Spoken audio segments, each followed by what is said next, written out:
Hello students,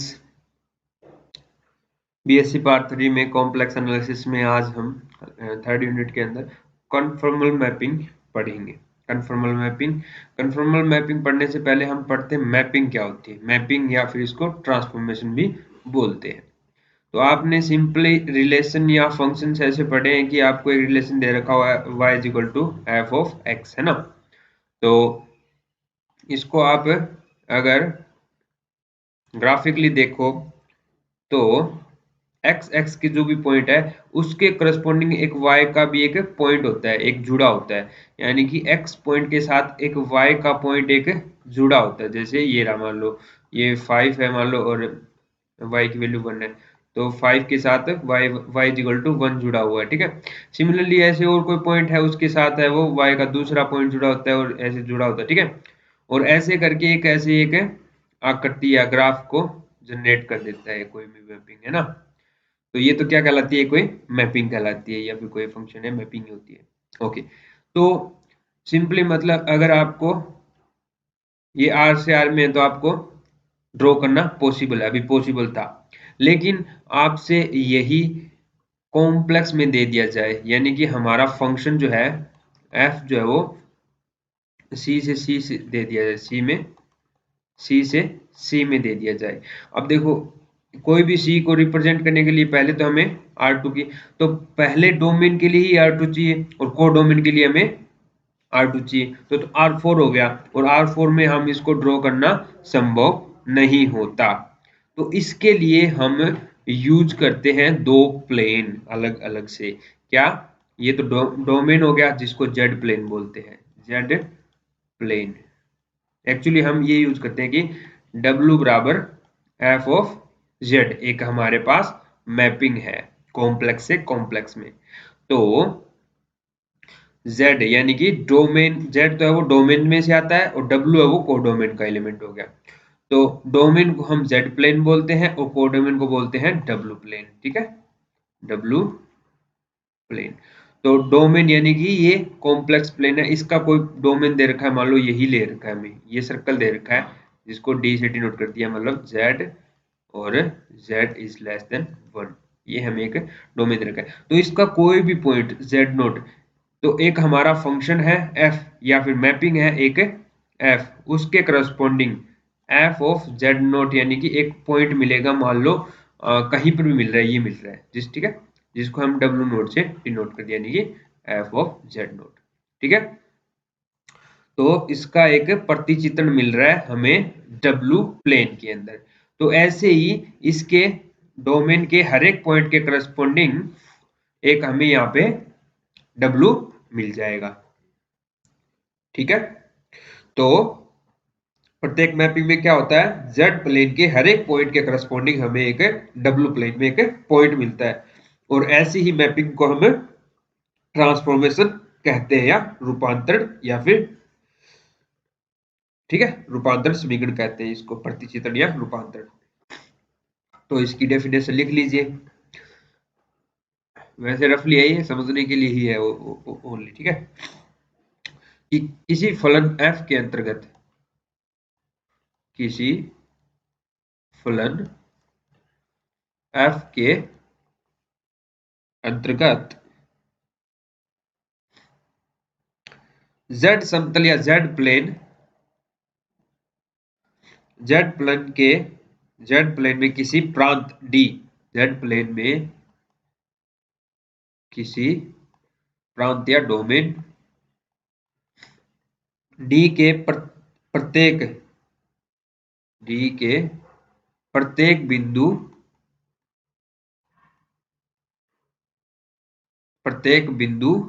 z के संगत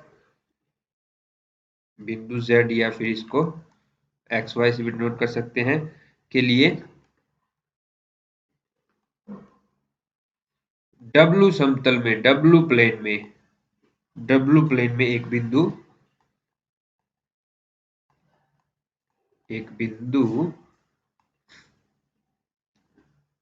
W बराबर UV प्राप्त होता है, ठीक है, प्राप्त होता है।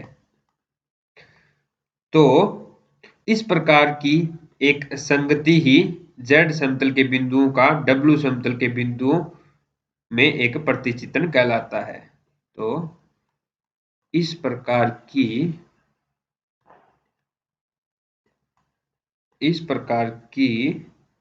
एक संगति ही 1-1 करस्पोंडेंस, इसको क्या बोलते हैं? 1-1 करस्पोंडेंस।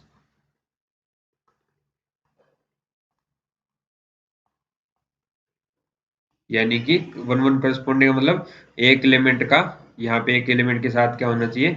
संबंध होना चाहिए। प्रत्येक एलिमेंट का कोई ना कोई एक प्रतिबिंब मिलना चाहिए, तो इसको हम 1-1 करस्पोंडेंस बोलते हैं। ठीक है, तो एक संगति जेड प्लेन से डब्ल्यू प्लेन में, जेड प्लेन से डब्ल्यू प्लेन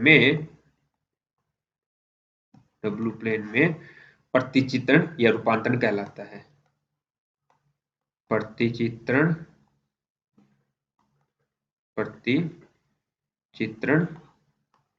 या रूपांतरण, मैपिंग या फिर ट्रांसफॉर्मेशन कहलाता है। मैपिंग और ट्रांसफॉर्मेशन कहलाता है। तो ट्रांसफॉर्मेशन समझ में आया ना? और यदि यहाँ के किसी एलिमेंट की इमेज यहाँ पे हो और किसी दूसरे एलिमेंट की भी कोई दूसरी इमेज हो, यानी कि 1-1 हो, इसके एलिमेंट के साथ ये यहाँ पे कोई इमेज मिल गई, तो यहाँ पे कोई दूसरा एलिमेंट नहीं होनी चाहिए जिसकी वही सेम इमेज आ जाए, तो इसको हम 1-1 बोलते हैं। ठीक है, 1-1 मैपिंग। ओके, तो वो तो सिंपल जो डेफिनेशन होती है 1-1 की, वही डेफिनेशन है। तो इसके अंदर एक एग्जांपल लेते हैं, उससे हम इसको समझने की कोशिश करते हैं। तो एग्जांपल, तो आपको एक फंक्शन दे रखा है w is equal to Z plus 1 minus eight. ठीक है, determine the corresponding region D dash, यानी कि एक तो यहाँ पे अपने पास जेड प्लेन के अंदर एक डोमेन दे रखा है, वो डोमेन अभी बताऊंगा मैं क्या दे रखा है, और फिर इस मैप के अधीन, इस मैप के अंतर्गत एक डब्ल्यू प्लेन में इमेज सेट निकालना है, उसकी इमेज क्या होगी। ठीक है, तो ये हमारा काम है। तो मैपिंग ये दे दी, और इसने बोला है under the transformation this determine the corresponding region D dash of the W plane to the rectangular region D in Z plane bounded by x is equal to 0, bounded by x is equal to 0, y is equal to 0, x is equal to 1, y is equal to 2। तो अभी देखो ये reason हमारा D reason है। ठीक है, इसमें reason है एक जेड प्लेन में, और उसके अंतर्गत हमें मैपिंग के अंतर्गत एक यहाँ पे रीजन निकालना है। तो ये हो गया x बराबर 0, यानी कि ये रहा, y इज इक्वल टू 0, ये लाइन रही, x इज इक्वल टू 1, ये रही, और y इज इक्वल टू 2, ये रही। ठीक है, तो y is equal to 2, x is equal to 1, y is equal to 0, x is equal to 0। तो ये वाला जो रीजन बन रहा है ये हमारा क्या है? डोमेन है, और ये हमारा मैपिंग है। इसके अंतर्गत हमें देखना है कि ये कहाँ पे इमेज होके जाएगा, यहाँ के प्रत्येक पॉइंट है वो यहाँ कहाँ मिलेंगे। तो उसके लिए आप इसको W को जो है वो U और V में सेपरेट कर लीजिए। कैसे? देखिए, W इज इक्वल टू हमें दे रखा है Z प्लस 1 माइनस आइटा, है ना? तो Z को x प्लस आइटा y लिखोगे, तो x plus iota y plus 1 minus iota, तो x प्लस 1 रियल पार्ट ये हो गया, वो plus y minus 1 J, sorry iota. ठीक है, तो रियल पार्ट क्या हो गया? u is equal to x plus y, और इमेजनरी पार्ट क्या हो गया? v is equal to y minus 1। तो यानी कि डोमेन का z is equal to x plus iota y या x y, x comma y के करस्पॉन्डिंग हमें एक यू वी मिलेगा। तो यहाँ पे एक्स की वैल्यू रखो, सॉरी एक्स वाई की वैल्यू रखो, ये एक्स वाई पॉइंट उठाएंगे डोमेन में से, तो यहाँ पे यू और वी की वैल्यू मिल जाएगी ना, तो उसके करस्पॉन्डिंग। तो देखिए अगर हम रखते हैं यहाँ पे, हमारे अंदर 0 0 है ना ये पॉइंट, हमारे डोमेन में 0 0, ये रहा 0 0 0 0 रखेंगे तो हमारे पास क्या आएगा, u इज इक्वल टू 0 और v इज इक्वल टू -1। तो रख लीजिए ये पॉइंट कहाँ मिलेगा, ये हमारा u होता है और ये होता है v, ये होता है x और ये होता है y। तो देखो पॉइंट क्या है हमारे पास 0 0 के करस्पॉन्डिंग, इसके ये पॉइंट कहाँ मैप होगा, ये पॉइंट मैप होगा u इज इक्वल टू 0 और v इज इक्वल टू -1। तो u इज इक्वल टू 0 और v इज इक्वल टू -1, ये वाला, ठीक है।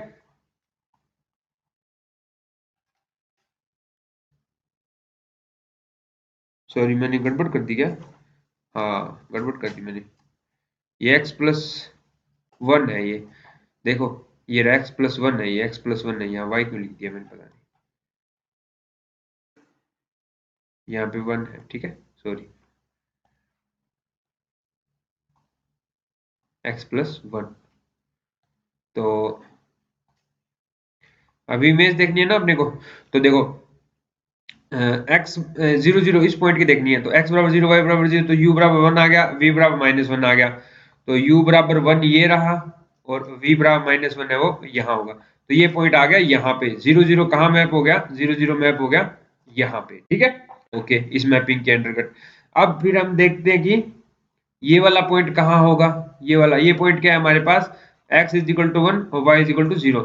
तो x is equal to 1, x is equal to 1, तो u is equal to 2, u is equal to 2, और यहाँ पे y इज इक्वल टू 0 रखेंगे तो v इज इक्वल टू -1, तो ये पॉइंट आ गया यहाँ पे, ठीक है। और इसके बीच के सारे पॉइंट आ जाएंगे यहाँ पे, समझ रहे हो बात को। तो ये नीचे वाली लाइन तो आ गई यहाँ पे खिसक के, और सिमिलरली ये वाला पॉइंट निकालोगे, x is equal to 1, y is equal to 2, तो x इज इक्वल टू 1 रखोगे तो u बराबर 2, और y इज इक्वल टू 2 रखोगे तो x v बराबर 1 आ गया, तो ये आ गया यहाँ पे 1 1 पे, सॉरी 2 1 पे, 2 1 पे, ठीक है। और ये बीच की लाइन है वो इसको मिला दो, तो ये कुल मिला के ऐसा रेक्टेंगल आ जाएगा, करके देख लो। तो जनरली हम ये तो अभी मैं समझाने के लिए पॉइंट पॉइंट उठा के लिए किया है हमने, वैसे हम जनरली क्या उठाएंगे, पूरी की पूरी रो उठाएंगे ये वाली, ठीक है। ये पूरी रो उठाएंगे और देखेंगे कि ये रो कहाँ, रो पे, रो नहीं सॉरी लाइन, पूरी लाइन उठाएंगे और देखेंगे कहाँ पे ये जाके मैप हो रही है पूरी लाइन, ठीक है। तो ये आई थिंक आपको समझ में आया होगा। तो ऐसे ही हम गैस से इसको सोल्व करते हैं, ठीक है ना। ओके, चलो ये आपको समझ में आ गया। अभी इसके बाद हम डेफिनेशन देखते हैं कन्फर्मल मैपिंग की। अब तो ये मैपिंग था, अभी तक तो सिर्फ मैपिंग था, अभी बात करते हैं कन्फर्मल मैपिंग क्या होता है। तो उसकी डेफिनेशन,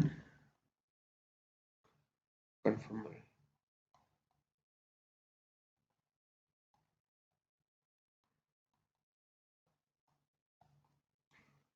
तो इसकी डेफिनेशन है, a mapping W is equal to f of z is called a conformal mapping in any domain D if the magnitude and direction of the angle between the differential arc passing through every point of the domain D remain unchanged, ठीक है। तो ऐसे अभी definition समझ में नहीं आएगी, मैं इसको आपको थोड़ा ग्राफिकली समझाता हूँ इसका मीनिंग क्या है, ठीक है। तो इस डिफरेंशियल आर्क का मतलब क्या है, और इसकी एंगल का मतलब क्या है, मैग्नीट्यूड, डायरेक्शन, ये सब चीजें क्या है, क्या यूज हो रहा है, ठीक है। तो देखो कोई भी आपके पास एक गामा फंक्शन है, गामा एक मैपिंग है A B to complex number C, okay, B A mapping. देखो ये देखो मैंने एक पीडीएफ में इजी सी पीडीएफ देखी है आपके लिए। ये क्या है, गामा एक smooth curve in domain D, let F Z be a function defined at all points Z on C. तो इसका मतलब देखो क्या है, is a smooth curve, is a smooth curve in domain D. तो ये डोमेन होता है कुछ ना कुछ, ठीक है, जो भी डोमेन है अपना डी। और यहां से हम एक फंक्शन मैपिंग एक डिफाइन करते हैं एफ ऑफ जेड, डब्ल्यू बराबर एफ ऑफ जेड। तो इस डोमेन डी के अंदर एक हमने ये गामा ए बी टू सी एक स्मूथ कर्व लिया। स्मूथ कर्व का मतलब ये ऐसे मान लो यहां से चल गए यहां तक आ गया। स्मूथ का मतलब इसका ये डिफरेंशिएबल है, इसका डेरिवेटिव हम कर सकते हैं। तो मान लो ये पॉइंट है ए और ये पॉइंट है बी, तो ये एक कर्व लिया है मैंने कहा डोमेन डी में, ए बी से सी में, कॉम्प्लेक्स नंबर में। तो यहाँ पे कोई भी पॉइंट हो सकता है जिसको नाम देते हैं हम जेड नोट, यानी कि x naught plus iota y naught, ठीक है। तो ये क्या है, एक गामा है, ठीक है, गामा है। और ये जो कर्व है, ये जो कर्व है इसको हम गामा से डिनोट कर रहे हैं। और W एक W is equal to f of z एक मैपिंग है, उसके आगे देखते हैं, ठीक है। C denote the image of gamma under the transformation W is equal to f of z. तो हम इसकी एक इमेज लेते हैं गामा की। तो इस गामा की इमेज जो ये अभी यहाँ पे ड्रॉ किया है इसको हम सी से डिनोट करते हैं। इसने अभी जनरली ऐसे कोई एक इमेज ली है, ठीक है। तो ये सी है, ये डोमेन डी के अंदर ये गामा की इमेज है under the transformation C, okay, A to B. तो फिर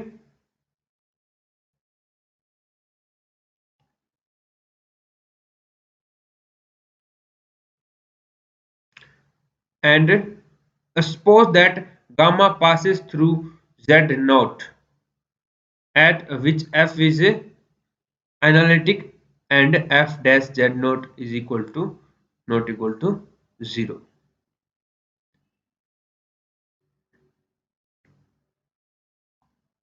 देखो ये एक्चुअली उस वाले प्लेन में होगी, आगे वाले प्लेन में इमेज है ना, ये इमेज है कोई, ठीक है। इस गामा की अंडर एफ जेड एक इमेज है सी, जिसको नाम दे दिया, ठीक है, सी। तो W T is equal to C T, okay, C T या फिर F of gamma T, T where A to B जाएगा, belong to A to B, okay. तो अब हम इसका डेरिवेटिव करेंगे, इस डब्ल्यू टी का डेरिवेटिव करेंगे। तो ये क्या है, कंपोजिशन फंक्शन है, तो पहले होगा एफ डैश जेड नोट पे देखा है मैंने हमने, ठीक है, जेड नोट मान लो टी नोट के करस्पॉन्डिंग, या फिर इसको जेड नोट से भी नोट कर सकते हो, यानी कि एक टी बराबर टी नोट पे z is equal to z naught, एक पॉइंट मिल गया हमें यहाँ पे, ये टी नोट पे इस पॉइंट पे एक पॉइंट मिल गया हमें इस आर्क में जेड नोट, ठीक है। तो इसके ऊपर इसका डेरिवेटिव, और ये कंपोजिशन फंक्शन है, इसका डेरिवेटिव होता है पहले बाहर वाले का और फिर अंदर वाले का into gamma dash T note, ठीक है। तो ये इसका डेरिवेटिव हो गया गामा का, सॉरी इसे डब्ल्यू डैश इमेज जो है ना, इमेज का। अभी ये तो मैंने सिर्फ सिंपली इमेज का बताया। अब हमारे पास आता है बिटवीन डिफरेंशियल आर्क। हम दो आर्क लेते हैं, इसको डिफरेंशियल आर्क बोलते हैं, ठीक है, ये डिफरेंशियल आर्क होती है। अब हम दो आर्क लेंगे, कैसे, दो इमेज लेंगे, दो कर्व लेंगे C1 और C2, यहाँ पे डोमेन में दो कर्व लेंगे। तो ये दो मैंने डोमेन के अंदर मान लो कर्व ले लिए जो स्मूथ है, ठीक है। गामा 1 ले लो, गामा 2 ले लो, या फिर C1 या C2 इनको नाम दे दो। इनके मध्य कोई एंगल है थीटा और इनका मैग्नीट्यूड है वो कुछ है। तो जब इसके ऊपर मैप लगाएंगे एफ ऑफ जेड, तो इसकी इमेज कुछ होगी, है ना। इसकी गामा 1 की इमेज कुछ आएगी, मान लो ऐसे आ गई, ठीक है। और गामा 2 की भी कुछ इमेज आएगी। तो ये जो बीच का एंगल है ये अनचेंज होना चाहिए, ठीक है, ये अनचेंज रहेगा और इनका मैग्नीट्यूड अनचेंज रहेगा। यही बात इसने कन्फॉर्मल मैपिंग में बोली है ये, ठीक है। तो यानी कि इस C1 और C2 जो आर्क है, इनकी जो डिफरेंशियल आर्क है ये वाली, इनके मध्य एंगल है वो अनचेंज रहना चाहिए और मैग्नीट्यूड अनचेंज रहना चाहिए। तो इसका ये बेसिकली मीनिंग है। वैसे ये डेफिनेशन आपको जस्ट याद रखनी है, एग्जाम में आएगी तब, और बाकी इसका यूज है वो आगे नहीं होगा, ये सिर्फ डेफिनेशन समझाने के लिए। आगे जो कन्फर्मेबल मैपिंग है उसके अंदर आपसे पूछेगा कि एक डोमेन देगा डी, ठीक है, जेड प्लेन के अंदर कोई भी डोमेन दे दिया डी और एक फंक्शन देगा एफ ऑफ जेड।